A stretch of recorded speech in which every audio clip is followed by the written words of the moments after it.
السلام علیکم۔ آج میں آپ لوگوں سے دو ایسی ہستیوں کے بارے میں بات کرنے والی ہوں جن کو دامن اسلام میں آنے سے اسلام کا پرچم اور بھی سربلند ہو گیا۔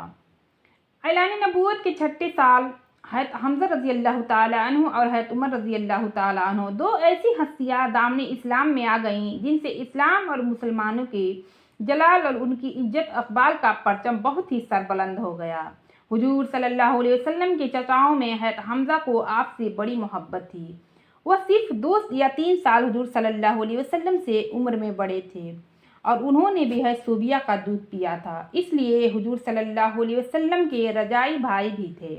حضرت حمزہ رضی اللہ تعالی عنہ بہت ہی طاقتور اور بہت ہی بہادر تھے اور شکار کے بہت ہی شوقین تھے۔ وہ روزانہ گھر سے صبح سویرے نکل جاتے تیر کمان کو لے کر اور شام کو شکار لے کر ہی گھر واپس آتے۔ خانہ کعبہ کا طواف کرتے اور قریش کے سرداروں کی مجلس میں بھی کچھ دیر بیٹھا کرتے تھے۔ ایک دن معمول کے مطابق جب شکار سے واپس لوٹے تو ابن جدعان کی لونڈی اور خود ان کی بہن بی بی صفیہ رضی اللہ تعالی عنہ نے جب ان کو یہ بتایا کہ آج ابو جہل نے کس طرح حضرت محمد صلی اللہ علیہ وسلم کے ساتھ بے ادبی اور گستاخی کی ہے، یہ سن کر مارے غصے کے حضرت حمزہ رضی اللہ تعالی عنہ کا خون کھولنے لگا۔ ایک دم تیر کمان میں لیے ہوئے مسجد حرام میں پہنچ گئے اور اپنی کمان سے ابو جہل کے سر پر اس زور سے مارا کہ اس کا سر پھٹ گیا اور خون نکلنے لگا، اور کہا کہ تم میرے بھتیجے کو گالیاں دیتا ہے، تجھے خبر نہیں کہ میں بھی اس کے دین پر ہوں۔ یہ دیکھ کر قبیلہ کے لوگ ابو جہل کی مدد کے لیے کھڑے ہوئے تو ابو جہل نے یہ سوچ کر انہیں منع کر دیا کہ کہیں ہاشم سے جنگ نہ چھڑ جائے، اور کہا آپ لوگ حمزہ کو چھوڑ دیجئے، آج واقعی میں نے اس کے بھتیجے کے ساتھ بہت ہی خراب قسم کی گالیاں دی ہے۔ حضرت حمزہ رضی اللہ تعالیٰ عنہ کے اسلام لانے کے بعد تیسرے دن ہی حضرت عمر رضی اللہ تعالیٰ عنہ بھی دولت اسلام سے مالا مال ہو گئے۔ ایک روایت کے مطابق آپ ایک دن غصے میں بھرے ہوئے ننگی تلوار لے کر اس ارادے سے گھر سے چلے کہ آج میں محمد صلی اللہ علیہ وسلم کا سر قلم کر دوں گا۔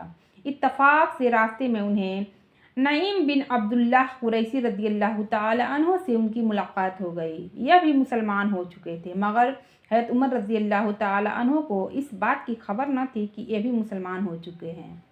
حضرت نعیم بن عبداللہ رضی اللہ تعالی عنہ نے جب عمر رضی اللہ تعالی عنہ سے سوال کیا، اے عمر، اس دوپہر کی گرمی میں ننگی تلوار کو لے کر تم کہاں جا رہے ہو؟ تو عمر رضی اللہ تعالی عنہ کہے کہ آج میں اسلام کے خاتمہ کرنے جا رہا ہوں، اسی لیے گھر سے نکلا ہوں۔ انہوں نے کہا پہلے اپنے گھر کی خبر لے لو، تمہاری بہن فاطمہ بنت خطاب اور تمہارا بہنوئی سعید بن زید بھی مسلمان ہو گئے ہیں۔ یہ سن کر حضرت عمر کا خون کھول اٹھا اور سیدھے بہن کے گھر پہنچے۔ دروازہ کھٹکھٹایا تو اندر سے چند مسلمان کلام پاک پڑھ رہے تھے۔ حضرت عمر رضی اللہ تعالی عنہ کی آواز سن کر سب لوگ ڈر گئے اور قرآن کو بند کر دیا۔ بہن نے اٹھ کر دروازہ کھولا تو حضرت عمر رضی اللہ تعالی عنہ نے چلا کر بولا، اے اپنی جان کی دشمن، کیا تو بھی مسلمان ہو گئی ہے؟ پھر اپنے بہنوئی سعید بن زید رضی اللہ تعالی عنہ پر جھپٹے اور ان کی داڑھی کو پکڑ کر ان کو زمین پر پٹک دیا اور پھر ان کے سینے پر سوار ہو کر بے رحمی کے ساتھ ان کو مارنے لگے۔ ان کی بہن فاطمہ جب اپنے شوہر کو بچانے کے لیے دوڑ پڑی تو حضرت عمر رضی اللہ تعالی عنہ نے ان کو ایسا تماچا مارا کہ ان کے کان کی بالیاں ٹوٹ کر گر پڑی اور ان کا چہرہ خون سے لہولہان ہو گیا۔ دونوں کو اتنا مارے کہ دونوں کا جسم خون سے لہولہان ہو گیا۔ پھر بھی بہن نے اور کہا کہ تم محمد کے دین سے پھرتی ہو کہ نہیں؟ بہن نے صاف صاف کہہ دیا، اے عمر سن لے، تو جو ہو سکے کر لو، مگر میں اسلام سے اب نہیں پھروں گی۔ حضرت عمر رضی اللہ تعالی عنہ نے جب اپنی بہن کا خون آلود چہرہ دیکھا اور ان کا عزم و استقامت سے بھرا ہوا یہ جملہ سنا تو ان پر اس قدر رخت طاری ہو گئی اور ایک دم نرم پڑ گئے۔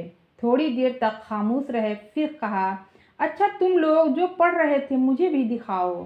بہن نے قرآن کی اوراق کو سامنے رکھ دیا، اٹھا کر دیکھا تو اس آیت پر نظر پڑی، سبح للہ ما فی السماوات والارض وہو العزیز الحکیم۔ اس آیت کا ایک ایک لفظ